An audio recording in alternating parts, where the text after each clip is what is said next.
درمیان میں ہندوستانی ملی قیادت کا اہم نام جناب ابو طالب رحمانی صاحب تشریف فرما ہے۔ آپ مسلم پرسنل لا بورڈ کے اہم رکن ہیں۔ ملی اور سماجی کاموں سے آپ کی جو دلچسپی ہے اس کو دنیا بھر میں جانا اور پہچانا جاتا ہے۔ غرض آپ کی شخصیت کسی بھی تعارف کی محتاج نہیں ہے۔ ہم جناب ابو طالب رحمانی صاحب کا کھجناور گاؤں میں جناب مہتاب بھائی کے گھر پر تہ دل سے استقبال کرتے ہیں۔ جناب آپ کھجناور گاؤں میں تشریف لائے، مفتی محمد سید ریاض ندوی صاحب کی دعوت پر آپ پروگرام میں کانفرنس میں شریک ہوئے۔ آپ کو یہاں آنے کے بعد کیسا لگا، کیسا محسوس ہوا؟ السلام علیکم ورحمۃ اللہ وبرکاتہ۔ بسم اللہ الرحمن الرحیم۔ اللہ کا شکر ہے کہ ملک کے مختلف حصوں میں جانے کا موقع ملتا رہتا ہے، کچھ سفر ہوتے رہتے ہیں الحمدللہ، اور یہ اللہ کا بڑا فضل ہے کہ اللہ تعالیٰ مجھ جیسے طالب علم سے دین کی کچھ باتیں کہلوا لیتے ہیں۔ ملی قیادت یہ بہت بڑی بات ہے۔ میں تو اپنے اسلاف و اکابرین کی جوتیوں کے برابر بھی نہیں ہوں۔ قیادت تو بہت اونچی بات ہے، میں اپنی حیثیت جانتا ہوں۔ ہاں، یہ سچ ہے کہ الحمدللہ میں مسلمان ہوں اور اپنی قوم کا ایک فرد ہوں، اور اپنی ذمہ داریوں کو محسوس کرنے کی کوشش کرتا ہوں۔ یہ آپ کا علاقہ بہت زرخیز ہے، اس کے دامن میں چاروں طرف ادارے ہی ادارے ہیں، دینی درسگاہیں ہیں، اور ازہر ہند دارالعلوم دیوبند ذرا سی فاصلے پر ہے الحمدللہ۔ اور یہ تو قطب اور اولیاء، عابدوں اور بزرگوں اور اولیاء اللہ کی سرزمین ہے۔ میں تو اس زمین کی قدر کرتا ہوں اور یہاں کے باشندوں کو بڑی محبت کی نظر سے دیکھتا ہوں۔ اللہ سلامت رکھے اور اپنی محبت کے سلسلے کو اللہ آپ کے علاقے میں قائم و دائم رکھے۔ مولانا، آپ مسلم پرسنل لا بورڈ کے اہم رکن ہیں۔ حال ہی میں ملعون وسیم رضوی قرآن کریم کی 26 آیتوں کے حوالے سے جو گستاخی کی ہے اس کو آپ اچھی طرح جانتے ہیں، لیکن اس کے ساتھ ساتھ اس موقع پر شیعہ اور سنی اتحاد جو دیکھنے کو ملا ہے، اور تمام ہندوستان کے مکتب فکر نے اتحاد کے ساتھ جس طرح اس کو نکارا ہے، اس کی مذمت کی ہے، اس اتحاد کے بارے میں آپ کیا کہیں گے؟ پہلی بات یہ ہے کہ آل انڈیا مسلم پرسنل لا بورڈ ایک بہت معزز اور محترم ادارہ ہے ہندوستانی مسلمانوں کا۔ اس میں کوئی اہم رکن نہیں بلکہ اس کا ہر رکن اہم ہوتا ہے۔ میں ایک معمولی ممبر ہوں جس طرح دوسرے لوگ ممبر ہیں۔ دوسری، اس نے قرآن کریم کی آیتوں پر جو تنقیدیں کی ہیں یہ اس کی مکمل جہالت کا سرمایہ ہے۔ ظاہر سی بات ہے، یہ اس دور کا ابو جہل ہے، اور 26 آیتیں تو اپنی جگہ پر رہیں گی، مگر اس خبیث کا کیا ہوگا یہ سوچ رہے ہیں۔ عدالت کے تعلق سے میں ایک بات عرض کروں کہ عدالتیں فیصلے دیتی ہیں یا مقدمات کی جو سنوائی کرتی ہیں وہ اس زمین کے حالات اور دنیا کی چیزوں پر ہوا کرتی ہے۔ یہ قرآن زمین کی لکھی ہوئی کتاب نہیں ہے، یہ قرآن دنیا کی پیدا ہوئی کتاب نہیں ہے، یہ قرآن اللہ کی کتاب ہے اور آسمانی کتاب ہے۔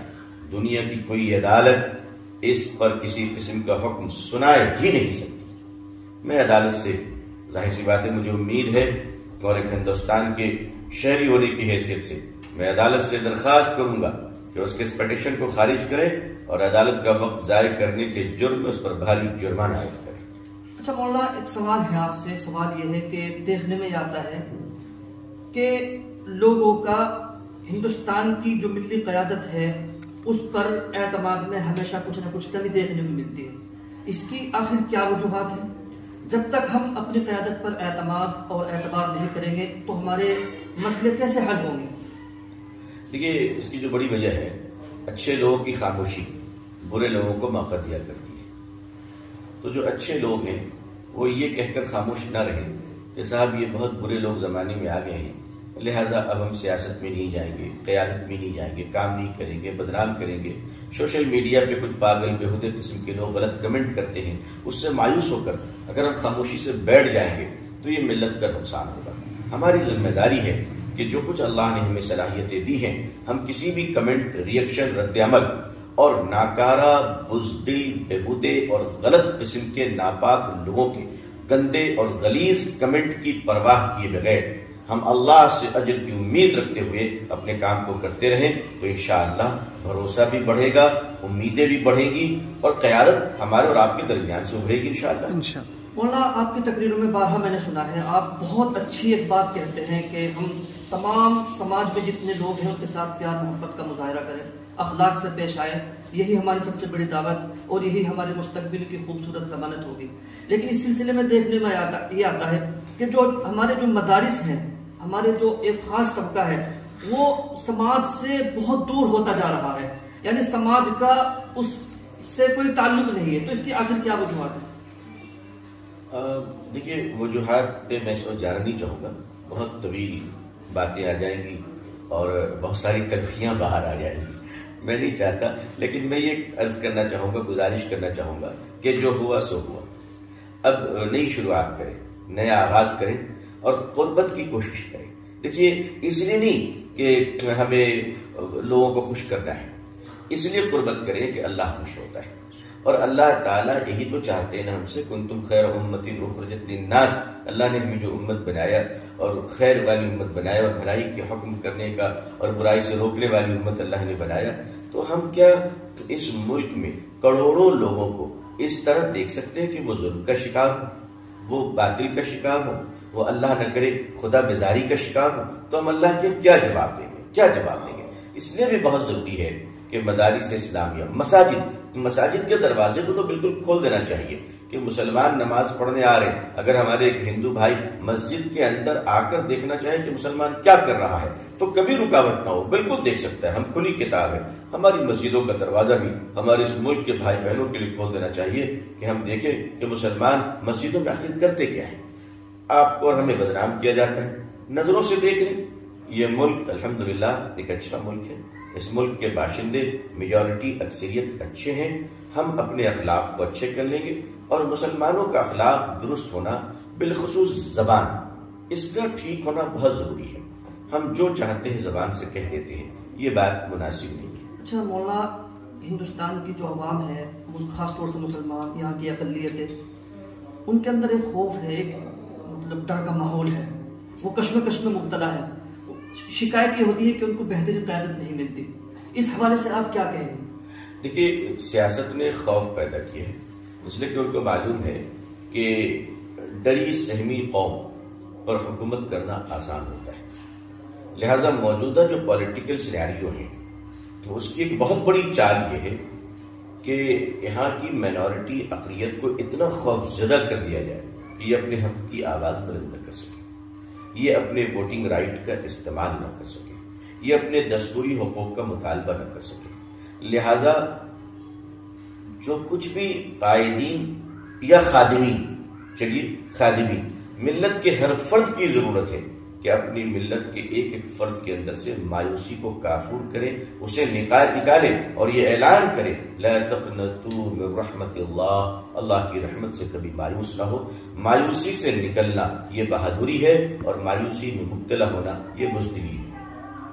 مولانا دیکھنے میں آتا ہے کہ ہندوستان میں جو اقلیت ہیں ان کے اندر ایک احساس ہے اور یہ احساس بڑھتا ہی جا رہا ہے، آپ اقلیتوں کو کوئی ایسا پیغام دیجئے کہ جس سے وہ اس احساس سے باہر آئیں، اور اس کی کیا شکل ہوگی، کیسے وہ اپنے احساس کو اور اپنی جو ان کے اندر ایک خوف اور ہراس کا ماحول ہے اس سے کیسے باہر آ سکتے ہیں؟ دیکھیے اس کا ایک بہت ہی چھوٹا سا طریقہ میرے ذہن میں یہ آتا ہے کہ مسلمان جہاں بھی رہتے ہیں وہ اپنی مسجد کے نظام کو مضبوط بنائیں، اور ہر محلے میں ایک مسجد ہوتی ہے الحمدللہ، اور ایک مسجد سے 100 150 200 لوگ ضرور جڑے رہتے ہیں، اس کے بعد پھر ایک کوئی دوسری مسجد ہوتی ہے، الا ماشاءاللہ کہیں بہت دور دور میں مسجدیں ہوتی ہیں، تو مسلمانوں کی آبادی اپنی مسجد سے اس طرح جڑ جائیں کہ ان کی ساری انفارمیشن، ان کی ساری خبریں، ان کے حالات کا علم مسجد کے انتظامیہ کو ضرور رہے، اور انتظامیہ ظاہر سی بات ہے اسی آبادی میں سے لوگ چنے ہوئے ہوتے ہیں،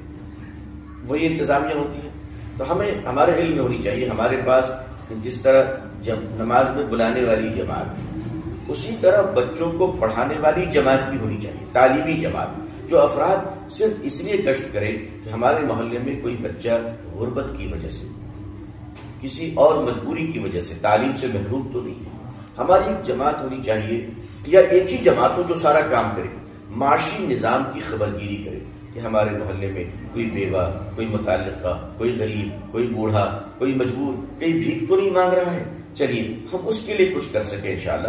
تو اس سے کیا ہوگا کہ امیدیں بڑھیں گی، اجتماعیت آئے گی، طاقت بڑھے گی انشاءاللہ، اور آپ دیکھیے گا ایک بڑا انقلاب یہ آئے گا کہ اگر آپ 40 ہو کر بکھر گئے تو آپ کی کوئی قوت نہیں، 4 ہو کر مل گئے تو اللہ کی رحمت آپ پر نازل ہوگی۔ اور ایک سوال اور ہے آپ سے، میں ایک بات اور عرض کرنا چاہوں گا اپنے ملت کے لوگوں سے، بہت دردمندانہ طور پر دیکھیے، ٹانگیں کھینچنے کی جو عادت ہے اسے تھوڑا ہم سدھار لیتے ہیں۔ میں کھینچنے کی عادت ختم کرنے کی بات قطعاً نہیں کہہ رہا ہوں، میں کہہ رہا ہوں آپ کو کھینچنے کی عادت ہے، ضرور کھینچیے، ضرور کھینچیے، مگر ٹانگ مت کھینچیے، اب تھوڑا ہاتھ کھینچیے۔ 70 سال تک ٹانگیں کھینچتے رہے، اب آئیے 10-20 سال تک ہم لوگ ہاتھ کھینچتے ہیں۔ ٹانگ کھینچنے سے لوگ پیچھے کی طرف آتے ہیں، ہاتھ کھینچنے سے لوگ آگے کی طرف آتے ہیں۔ آپ مجھے بتائیے کون فرشتہ ہے ہم میں؟ ذرا سی باتوں پہ میں اپنے لوگوں کو دیکھتا ہوں کہ سوشل میڈیا پہ آ کے وہ جس زبان کا استعمال اپنے بڑوں کے تعلق سے، لوگوں کے تعلق سے کرتے ہیں، میں تو لوگوں کو مشورہ دیتا ہوں کہ بھائی اس گناہ سے بھی بچو، اس گناہ سے بچو، اگر آپ کچھ کر سکتے ہیں تو کیجیے، ورنہ کام کرنے والوں کا حوصلہ مت توڑیے۔ اگر آپ حوصلہ توڑیں گے تو آپ فرعون میں شامل ہوں گے، نمرود میں شامل ہوں گے، اور اگر آپ کام کریں گے تو اہل حق میں شامل ہوں گے۔ میں یہ بہت دردمندانہ اپیل کرتا ہوں کہ 1000 خرابیوں کے باوجود اپنے لوگوں کی قدر کیجیے، محلے میں اتحاد اور مسجدوں کے نظام کو مضبوط بنائیے۔ بس مولانا آپ سے ایک سوال اور ہے، وہ سوال یہ ہے کہ ہندوستان نے مجموعی طور پر آزادی کے 70 سال پورے کر لیے، ہم لوگوں نے بھی کر لیے، ہم بھی ساتھ ساتھ چلے ہیں۔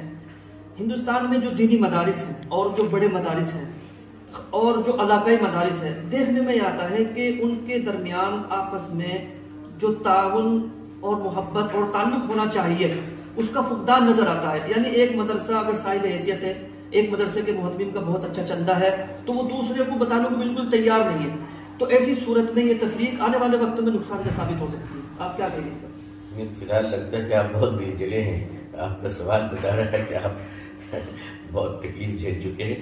یہ صورتحال ہر جگہ نہیں ہے لیکن چند جگہوں پر ہے۔ میں آپ کی بات کو مسترد نہیں کرتا ہوں، یہ اس لیے باتیں آتی ہے کہ تقویٰ کم ہو جاتی ہے اور مال کی محبت زیادہ آ جاتی ہے۔ تو جب مال کی محبت آئے گی اور اللہ کی محبت کم ہوگی تو حسد بڑھے گی، عناد بڑھے گا اور دشمنی بڑھے گی۔ اہل مدارس کیا، ہر آدمی کو چاہیے کہ اللہ کی طرف رجوع کرے۔ اہل مدارس چونکہ ایک مثال ہوا کرتے ہیں، ان کو بہت زیادہ رجوع اللہ کی ضرورت ہے اور اللہ کے سامنے رونے کی ضرورت ہے۔ مولانا ایک سوال اور ہے، ہندوستان کا جو شورائی نظام ہے اس کا تعلق براہ راست نصوص سے ہے۔ ہم یہ دیکھتے ہیں شورائی نظام کا جو اثر اور تاثر ہونا چاہیے تھا اور اس کی جو افادیت ہونی چاہیے تھی، وہ میرے خیال سے اکثر شورائی نظام میں، ہمارے یہاں جو شورائی نظام ہے اس میں ختم نظر آتا ہے۔ شخصی طور پر ہمارے یہاں شورائی ہوتی ہے، تو اگر ہم شورائی نظام کو تھوڑا سا وسیع بنا دیں تو اس میں آپ کا کیا خیال ہے؟ میں نے جو مسجد والی بات کی آپ سے کہ مسجد کے نظام کو مضبوط کریں، اس سے ظاہر شورائی نظام ہی مضبوط ہوگی انشاءاللہ۔ جب بہت دن کسی کام پر گزر جاتے ہیں تو اس میں خرابیاں آ جاتی ہیں، اس کو ٹھیک کرنے کی ضرورت ہوتی ہے، نئے افراد کو لانے کی ضرورت ہوتی ہے۔ ہمارے یہاں جو ایک بڑی کمی ہے وہ یہ ہے کہ ہم اپنے پچھلی صف کے لوگوں کو صلاحیت ہونے کے باوجود آگے آنے نہیں دیتے۔ اس فطرت نے ملت کو بانجھ بنانے کی ایک حد تک کوشش کی ہے جو وہ ناکام رہے ہیں۔ تو میں اگلی صف میں کھڑے ہونے والوں سے بھی عرض کروں گا کہ پچھلی صفوں کا قدر کریں اور شورائی نظام کا احترام کریں۔ مولانا ایک سوال اور ہے بس، چونکہ آپ بہت اہم ہے ہمارے لیے اور میں چاہ رہا ہوں کہ گفتگو مختصر ہو جائے۔ سوال یہ ہے کہ آپ ہندوستان کے، بہرحال آپ تسلیم کریں یا نہ کریں یہ آپ کے بڑاپن کی بات ہے، لیکن آپ کا ایک نام ہے ہندوستان کے اندر۔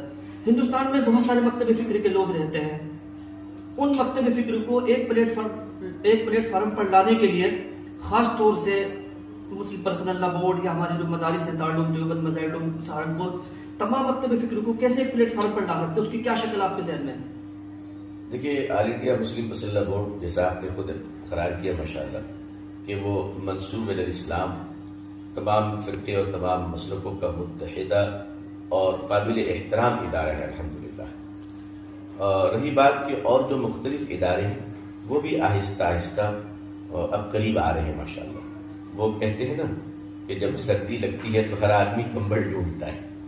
اب حالات کچھ ایسے آ گئے ہیں کہ اب اچھے لوگ سمجھ رہے ہیں کہ اب ہمارا وجود بچے گا تو اتحاد میں بچے گا، احترام میں بچے گا. چھوٹے کو سمجھنا چاہیے اس کا وجود بڑوں کے احترام سے بچے گا، اور بڑوں کو بھی سمجھنا چاہیے کہ ان کا وجود چھوٹوں پہ شفقت کرنے سے ہی بچے گا. یہ تھے جناب ابو طالب رحمانی صاحب. ہم تہ دل سے ان کا شکریہ ادا کرتے ہیں. السلام علیکم.